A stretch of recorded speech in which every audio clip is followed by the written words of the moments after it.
Bonjour à tous et bienvenue sur cette vidéo où je vais vous parler du jeu du Mastermind ainsi que certaines considérations, certaines analyses en fait mathématiques de ce jeu. Donc déjà, qu'est-ce que c'est que le Mastermind ? Le Mastermind en fait c'est un jeu de plateau qui se joue à 2 joueurs et qui est composé, comme vous le voyez en fait, d'une grille avec donc un emplacement marqué de points d'interrogation pour poser une combinaison secrète et puis un certain nombre de lignes qui vont suivre où en fait on va être amené en fait à poser des combinaisons pour deviner cette combinaison secrète.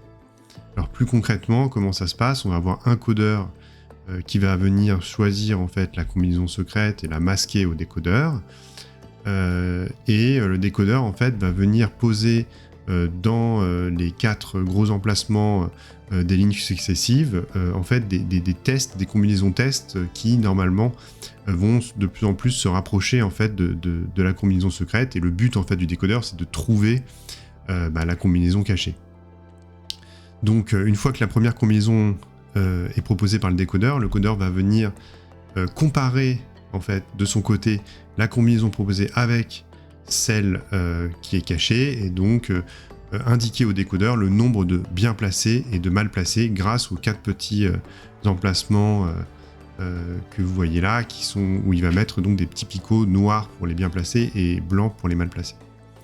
Et ensuite le décodeur va venir poser une nouvelle combinaison, le codeur va venir répondre à nouveau, et ainsi de suite, jusqu'à ce que le décodeur trouve la bonne combinaison, ou alors qu'il n'ait plus assez d'essais pour trouver la bonne combinaison, auquel cas le codeur aura gagné.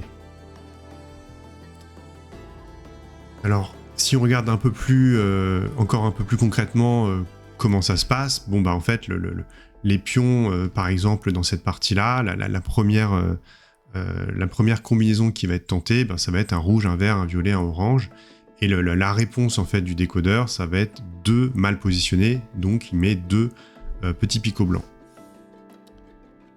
Si on regarde la partie complète, ça va ressembler à ça. Donc voilà, on voit que après un certain nombre d'essais, on arrive en fait à 3 picots noirs qui indiquent qu'il y a 3 bien placés. Donc là, il n'y en a plus qu'un dont on ne sait pas s'il est bien placé, et puis 4 picots noirs, on sait que ça y est, on a trouvé la bonne solution, et du coup, on révèle en fait la combinaison cachée, on sait que c'est la même, et donc le décodeur a gagné. Alors, dans sa version commerciale, en fait, le Mastermind, il existe en plusieurs versions, mais la plus classique, on va dire, c'est celle avec 4 positions et 6 couleurs. Et en fait, il y en a une autre aussi qui est assez répandue, c'est celle avec 5 positions et 8 couleurs.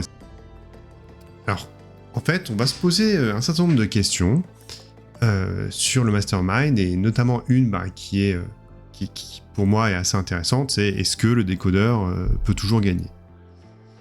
Mais on peut aussi se poser la question, pour aller plus loin, de comment le décodeur peut arriver le plus rapidement à la solution. Ça, c'est aussi une question intéressante où on essaye de trouver la stratégie optimale finalement. Alors si on regarde un petit peu toutes les parties qui peuvent exister, on voit qu'il y en a quand même vraiment beaucoup, des parties qui sont toutes différentes, et donc ça va faire, pour trouver la meilleure stratégie, ça va être quand même très compliqué.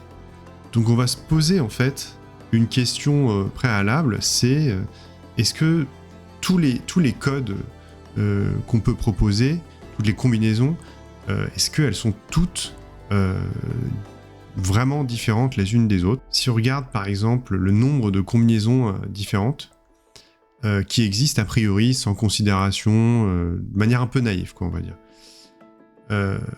Donc on a 4 emplacements, on reprend donc le Mastermind assez classique, 4 emplacements, 6 couleurs, et dans chacun des emplacements on va positionner donc, comme j'ai dit, une des 6 couleurs. Donc pour la première position on va avoir 6 possibilités, la deuxième 6 possibilités aussi, et puis la troisième 6 possibilités, et la quatrième 6 possibilités. Comme c'est des choix qui sont indépendants, pour calculer, pour dénombrer finalement le total de toutes les combinaisons possibles, en fait il suffit de multiplier ces choix. Donc là ça va nous faire 6 x 6 x 6 x 6, donc 6 puissance 4, et en fait ça fait 1296. imaginons que je considère la combinaison qui est d'une seule couleur, donc la combinaison rouge d'une seule couleur, avec donc que des rouges, 4 rouges. Est-ce que par rapport à la combinaison orange d'une seule couleur, ou la combinaison verte d'une seule couleur, est-ce que c'est pas un petit peu quelque part le même type de combinaison? Et en fait, de la même façon qu'avec une seule couleur, on a pu tenir ce raisonnement que finalement les combinaisons à une seule couleur étaient assez identiques, les combinaisons avec deux couleurs mais positionnées exactement aux mêmes endroits, c'est pareil, on peut en fait se dire d'une certaine manière que c'est un petit peu le même type de combinaison. Et alors pourquoi en fait on se dit ça? C'est parce que si on considère une partie classique comme celle que je vous ai montrée tout au début, on peut très bien se dire que on va inverser deux couleurs, le rouge et le bleu par exemple, et on va avoir exactement la même partie, avec exactement les mêmes réponses qui sont données par le codeur, en blanc et en noir, le nombre de bien placés du nombre de mal placés. Et en fait, la seule chose qu'on a changé entre les deux, c'est le rouge et le bleu.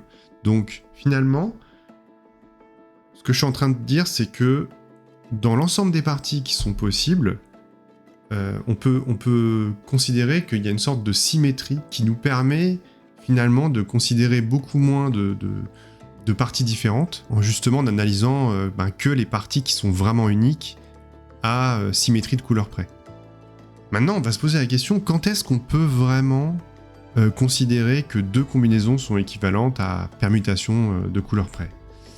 Là, on voit que par exemple, si on a rouge, rouge, jaune, jaune et orange, orange, bleu, bleu, en fait, on est capable d'exhiber une correspondance de couleurs où on vient envoyer le rouge sur le orange, le jaune sur le bleu, et puis les autres couleurs, en fait, quelque part, elles ne sont pas importantes, cette permutation de couleurs. Et donc, dès lors qu'on est capable, en fait, d'envoyer une couleur sur une autre, on peut se dire que les deux combinaisons sont équivalentes. Si on considère la combinaison rouge, rouge, jaune, jaune, et puis une autre combinaison qui est uniformément verte, est-ce que ces deux combinaisons sont équivalentes? Est-ce qu'on peut considérer qu'il existe une permutation de couleurs qui va envoyer l'un sur l'autre? Si on essaye de construire cette permutation de couleurs, cette correspondance, on voit que on va avoir un rouge qui va être envoyé sur un vert, un jaune qui va être envoyé sur un vert aussi. Et là, en fait, on sent qu'on perd de l'information quelque part, puisqu'il y a deux couleurs qui sont envoyées sur une seule. C'est pas une correspondance qui nous fait dire que il y a une équivalence entre les deux combinaisons. Bon, si on considère un autre cas de figure où on a deux rouges, deux jaunes, et puis il y en a deux verts, un violet, un bleu, là encore, les deux combinaisons vont pas être équivalentes, mais pour une raison différente. C'est-à-dire que là, on a bien un rouge qui est envoyé, enfin la couleur rouge qui est envoyée sur la couleur verte, ça, il n'y a pas d'ambiguïté là-dessus. Par contre, le jaune, en fait, on voit que si on essaye de créer cette correspondance, le jaune, il va être envoyé sur deux couleurs à la fois. Donc ça, on sent qu'en fait, intuitivement, pour l'instant, on n'est pas capable de dire qu'il y a une correspondance, en fait, entre les deux combinaisons. Alors, essayons d'analyser ça un peu plus mathématiquement parlant. Donc d'un côté, on a 4 positions, comme on l'a dit, et on a 6 couleurs. Et là, on va essayer de se poser la question, qu'est-ce qu'une combinaison, en fait, dans le sens mathématique du terme? Donc c'est un rapprochement, de toute façon, entre les positions et les couleurs, ça, on le sait bien, et on va essayer d'être un peu plus précis là-dessus. Donc, si on dit qu'on a un ensemble d'associations position-couleur, voilà, par exemple, de manière naïve, posons à plat une liste de paires position-couleur. Donc là, un rouge, 4 jaunes, 2 rouges, 1 bleu, 2 bleus, 2 violets, 1 violet, 1 jaune. Là, il y a un certain nombre de caractéristiques, de propriétés qui ne sont pas vérifiées et qui vont faire en sorte que finalement cet ensemble de paires ne va pas être une combinaison valable, mais on va essayer de préciser pourquoi. Donc déjà, ce qui se passe, c'est qu'on voit qu'il y a une redite en fait entre par exemple les positions 1. À la position 1, on va avoir à la fois le 1 qui est lié au rouge, mais le 1 qui est lié au bleu, le 1 qui est lié au violet et au jaune. Et puis pareil pour le 2, voilà, il y a une redite. Donc finalement, ce qu'on peut se dire déjà, c'est que normalement, dans une combinaison classique, les positions ne sont associées qu'une seule fois à une couleur.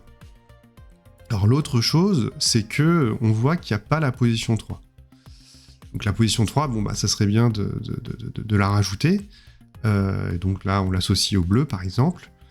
Et donc les positions, en fait, la condition là, c'est que les positions doivent être associées en fait à une couleur au moins une fois. Bon, là on peut remettre dans l'ordre pour que ça soit un peu plus clair, 1, 2, 3, 4, et puis même on peut condenser en fait la représentation de la combinaison avec du coup la combinaison telle qu'elle apparaîtrait sur un plateau de jeu. Ensuite, toutes ces propriétés-là, ça fait qu'on est en train de construire en fait une fonction. Une fonction, et donc on peut le noter mathématiquement avec donc f de la position qui est égale à une couleur donnée. Donc voilà, ça peut se noter comme ça, mais c'est exactement la même chose que de mettre rouge, rouge, bleu, jaune dans un ordre précis. Donc une fonction, ça envoie en fait une position sur une couleur. On peut aussi se le représenter de manière plus schématique avec donc l'ensemble des positions, l'ensemble des couleurs, et puis donc des flèches qui vont de chaque position à chaque couleur, et on remarque bien qu'il n'y a qu'une seule flèche qui part de chaque position. Maintenant, on va se poser la question, qu'est-ce que c'est que cette permutation de couleurs, cette symétrie de couleurs qu'on a vu plus tôt, qui nous permettait en fait de dire que deux combinaisons étaient équivalentes. On sent déjà que, contrairement à ce qu'on vient de voir avec les combinaisons, qui mettaient en relation les positions avec les couleurs, là on met plutôt en relation des couleurs avec d'autres couleurs. Alors déjà, en fait, c'est également une fonction, parce que en fait, ce qu'on a vu au préalable, c'est que on pouvait avoir qu'une seule couleur associée à une couleur donnée. Donc pour une couleur de départ donnée, je redis ça, on ne peut pas arriver sur deux couleurs d'arrivée. Donc c'est aussi une fonction de ce fait-là. Ensuite, il y a autre chose, c'est que on ne peut pas avoir la même case d'arrivée. Alors que ça, c'était le cas en fait avec les combinaisons. Donc ça veut dire que pour deux couleurs de départ, on ne peut pas arriver sur une seule couleur à l'arrivée. Donc c'est une condition supplémentaire par rapport à ce qu'on avait pour les combinaisons. Et ça en fait, au sens mathématique du terme, ça en fait une bijection. C'est-à-dire que, quelque part, c'est réversible, cette correspondance-là. Et donc, on peut dire qu'une symétrie des couleurs, en fait, c'est une permutation de l'ensemble des couleurs, mais une permutation au sens mathématique du terme. Donc là, ce qu'on voit, par exemple, c'est donc une permutation de couleurs que j'ai appelée G, et qui va de l'ensemble des couleurs vers l'ensemble des couleurs. On voit que le rouge va sur l'orange sur le rouge, le jaune sur le bleu sur le jaune, et le vert et le violet restent inchangés. Alors en fait, on va un petit peu regarder les propriétés de cette permutation, et ce qu'on voit déjà, c'est que les permutations de couleurs, contrairement en fait aux combinaisons, on est capable de les combiner, paradoxalement. C'est-à-dire de les chaîner, en fait, je devrais plutôt dire. On est capable de les chaîner, c'est-à-dire que si on a une combinaison, là je l'ai appelée G1 par exemple, qui va du rouge qui envoie le rouge sur l'orange, et si on a une permutation de couleurs qui envoie le orange sur le rouge, pardon, et voilà, donc là on peut chaîner les deux et dire ok, le rouge va sur l'orange puis revient sur le rouge. Et donc là on voit schématiquement qu'en suivant les flèches on est capable de construire en fait une nouvelle permutation de couleurs qui va être, on va dire, la composition de ces deux permutations de couleurs initiales. Ensuite, autre chose à noter, donc pour une composition de permutations de couleurs, c'est que mathématiquement, en fait, l'écriture inverse le sens des opérations. Donc voilà, faut pas être surpris que finalement, même si on fait d'abord G1 puis G2, en fait, on va noter les choses G2 rond G1 ou G2 de G1. Alors, il y a aussi une autre symétrie de couleurs un peu particulière, c'est une symétrie qui n'a aucun effet. Enfin, une permutation de couleurs qui n'a aucun effet, qui envoie donc chaque couleur vers elle-même. Et ça, on appelle ça donc la permutation identité. Quand on a une permutation de couleurs, en fait, on est capable d'avoir la permutation inverse. C'est-à-dire celle, en fait, qui va défaire ce qui a été fait par la permutation et donc revenir à l'état initial. Par exemple, là, on voit que le orange, il est envoyé sur le bleu, mais je peux très bien me dire, oui, Maintenant, je vais envoyer le bleu sur le orange dans un deuxième temps, et du coup, ça va faire du surplace, quoi. Et donc, quand on crée cette permutation, si on l'enchaîne, en fait, avec la permutation initiale, et en fait, ça nous donne l'identité. Donc ça, c'est la permutation inverse. Alors, si on récapitule un peu ce qu'on s'est dit sur les permutations de couleurs. Alors, les permutations, en fait, on peut les chaîner pour en créer une nouvelle qui est donc la composition des deux considérés. Il y a un neutre qui change pas, en fait, l'emplacement des couleurs. Et puis, il y a un inverse, on est capable, en fait, de trouver la combinaison, la permutation de couleurs qui va venir inverser, en fait, les correspondances qui ont été faites. Tout ça, en fait, ça fait de l'ensemble des permutations de couleurs un groupe. On peut le noter SC, parce que, en fait, c'est le groupe des permutations de l'ensemble des couleurs. Dans ce groupe, en particulier, il y a factoriel 6 éléments, c'est-à-dire 720 éléments, 720 permutations. En fait, une permutation, la particularité, c'est que ça s'applique à un code. Jusqu'à présent, là, on s'est demandé comment on faisait correspondre, en fait, des couleurs à d'autres couleurs, mais on n'a pas vu comment ça s'appliquait à un code. Et en fait, une combinaison. On dit, en fait, en mathématiques, que le groupe des permutations de couleurs, SC, il agit sur l'ensemble des combinaisons E, qu'on peut noter aussi C puissance P, parce que c'est finalement les couleurs qui sont indexées par les positions. Donc on a, schématiquement, si on essaye de voir ce qui se passe, donc on a la combinaison rouge-rouge, jaune-bleu, qu'on peut représenter sous cette forme-là. Et on lui applique donc une permutation, donc là on va considérer cette permutation de couleurs-là. Et donc concrètement, ce que ça va faire, c'est que ça va nous donner en fait une nouvelle combinaison qu'on peut visualiser ici, et on va noter en fait le chaînage en fait de la permutation avec la fonction combinaison G rond F. Et donc on obtient, là on voit la combinaison orange-orange, jaune-bleu. Maintenant qu'on sait comment une permutation de couleurs va venir modifier une combinaison, on peut se poser la question de comment est-ce que ça permet de dire que deux combinaisons sont équivalentes. Et en fait, c'est assez simple, c'est si deux codes sont équivalents, deux combinaisons sont équivalentes, si jamais on est capable de construire une permutation de couleurs qui envoie l'un sur l'autre.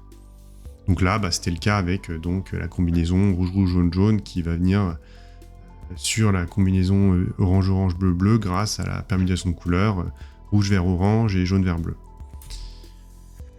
Donc maintenant, on va essayer de répondre à notre question initiale, c'est-à-dire de savoir quel était le nombre en fait de codes qui sont vraiment différents. Et en fait, le nombre de codes qui sont vraiment différents, c'est le nombre de codes dont aucun ne va être équivalent l'un à l'autre, quoi.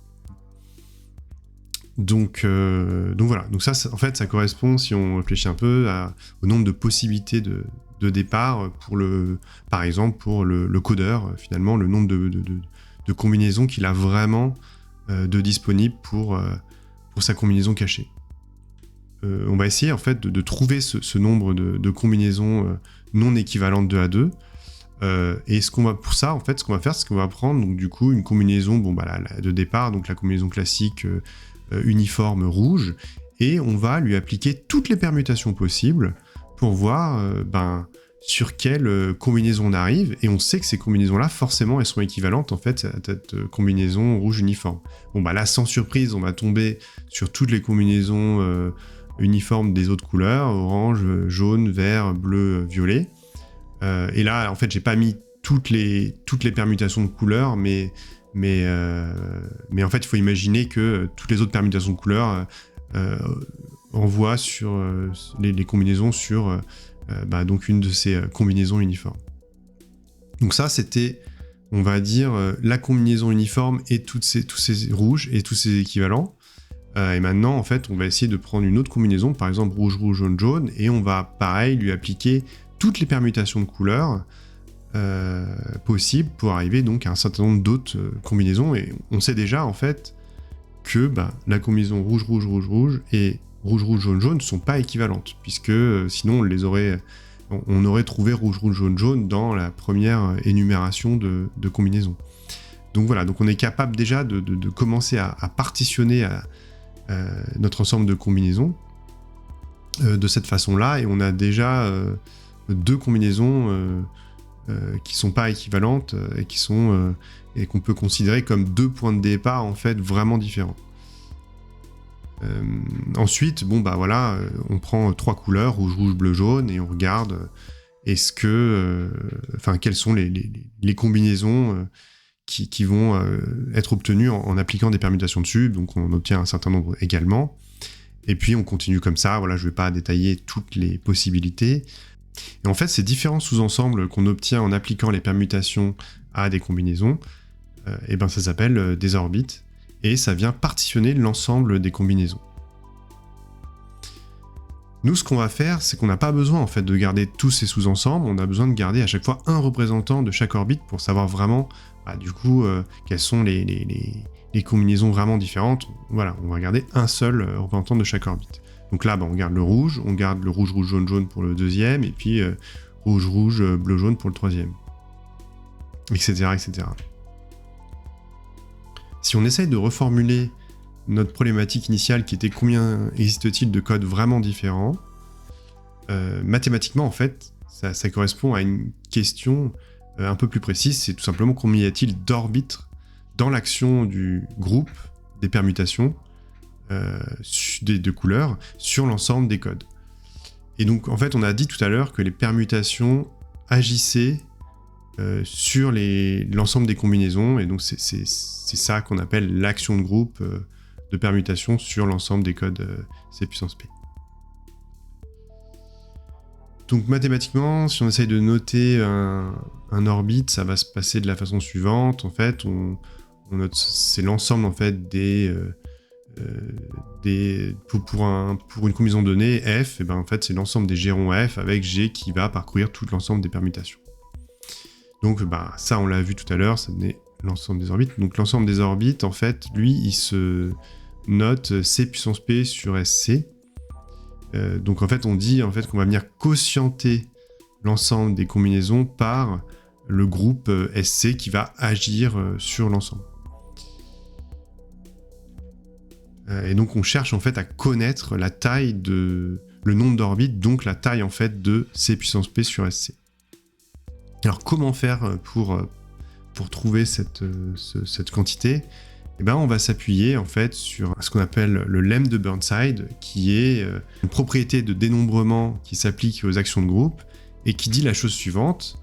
Quand on a un groupe et un ensemble sur lequel on applique une action, on est capable en fait de dénombrer les orbites avec la formule suivante. Donc d'un côté, on va avoir, donc là dans notre cas, le nombre d'orbites c'est le nombre de combinaisons uniques, et dans la partie droite en fait on va avoir donc une somme un peu particulière qui est une moyenne du nombre de points fixes de G, avec G une permutation de l'ensemble des permutations SC. Il faut comprendre ces points fixes comme les combinaisons qui ne sont pas affectées par cette permutation.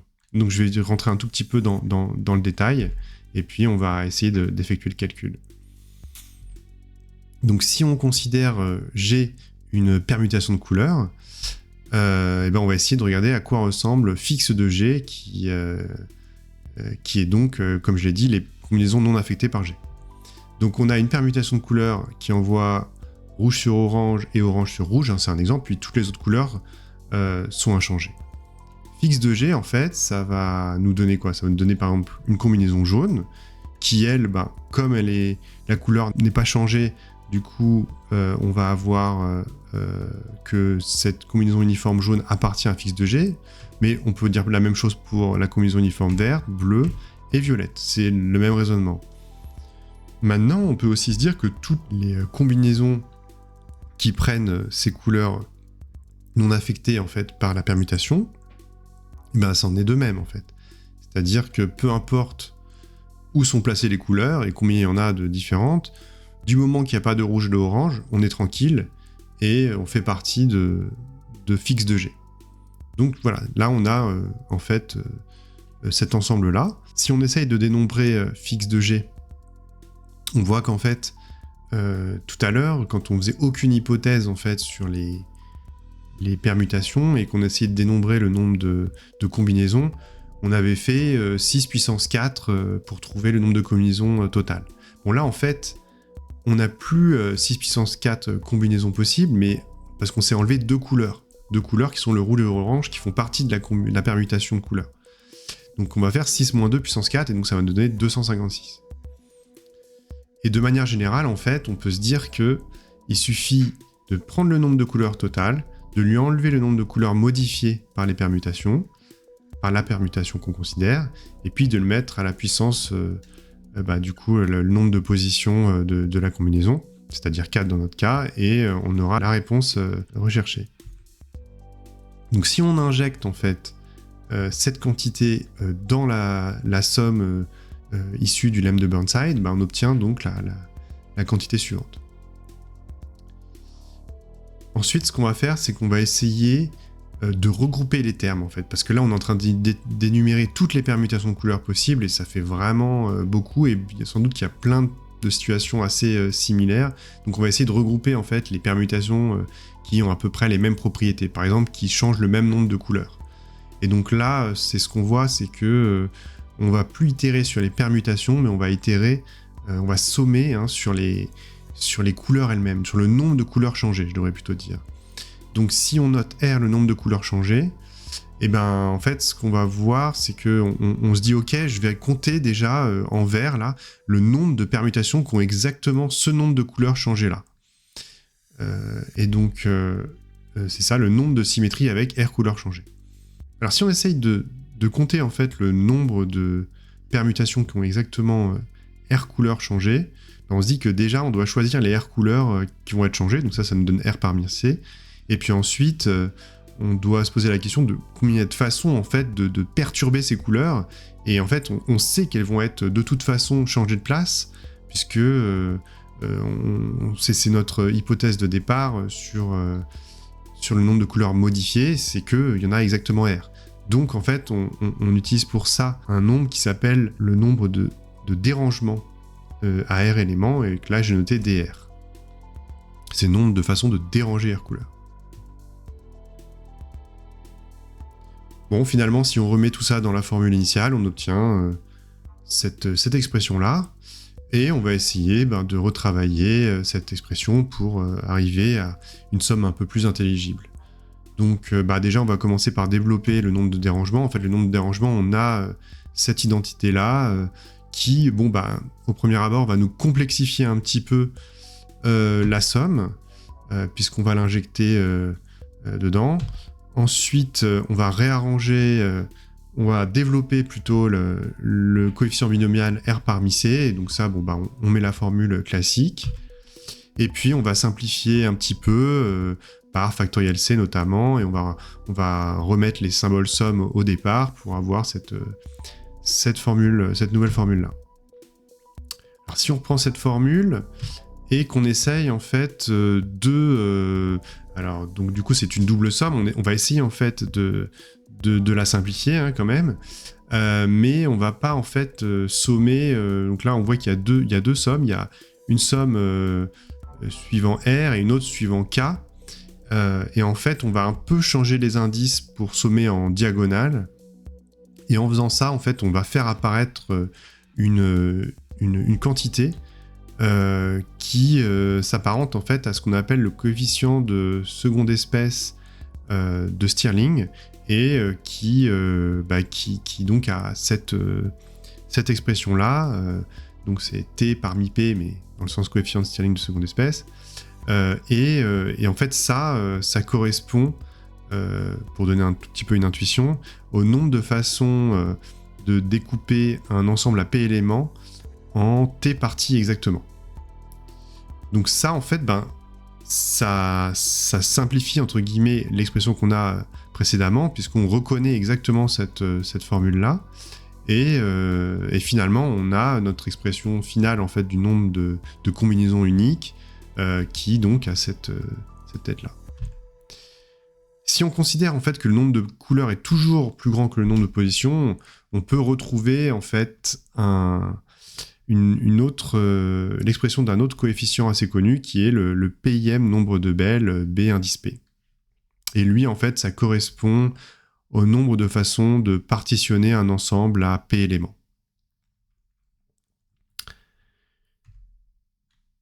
Voilà, donc maintenant, on va essayer de donner un peu une intuition derrière, en fait, cette quantité-là, parce que même si elle est plus simple qu'avant, on aimerait quand même savoir pourquoi c'est cette somme-là et pas une autre qui correspond en fait à notre nombre de combinaisons uniques.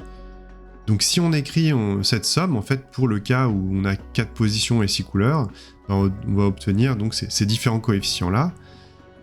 Et donc comme je vous l'ai dit, T parmi P, dans ce cas-là, ça veut dire c'est le nombre de possibilités de découper un ensemble à P éléments en T parties exactement.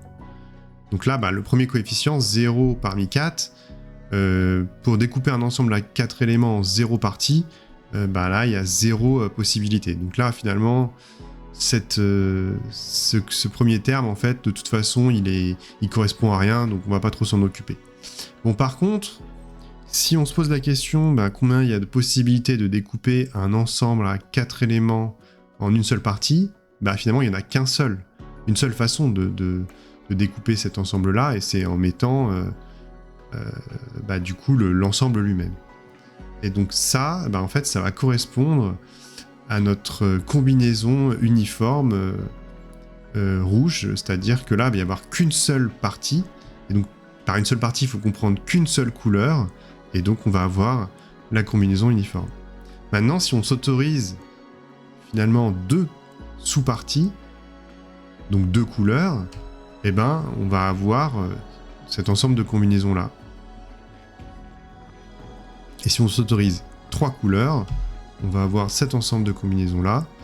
Et 4 couleurs, 4 couleurs, en fait, ça veut dire que chaque élément, finalement, est dans sa partie.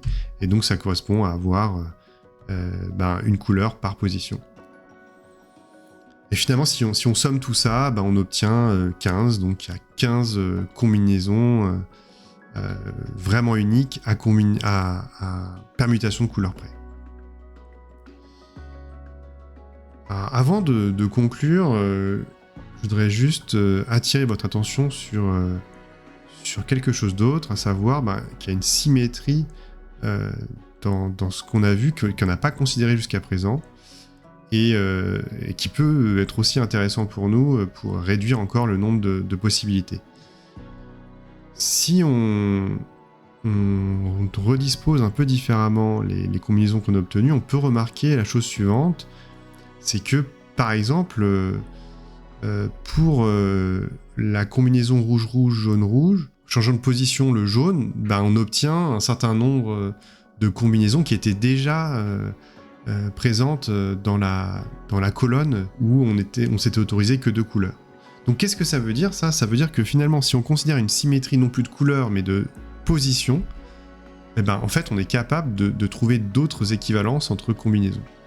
Alors, pour la symétrie de couleurs, on a dit qu'on avait les coefficients de Stirling, qui nous servaient à dénombrer finalement le nombre de combinaisons uniques à permutation de couleurs près.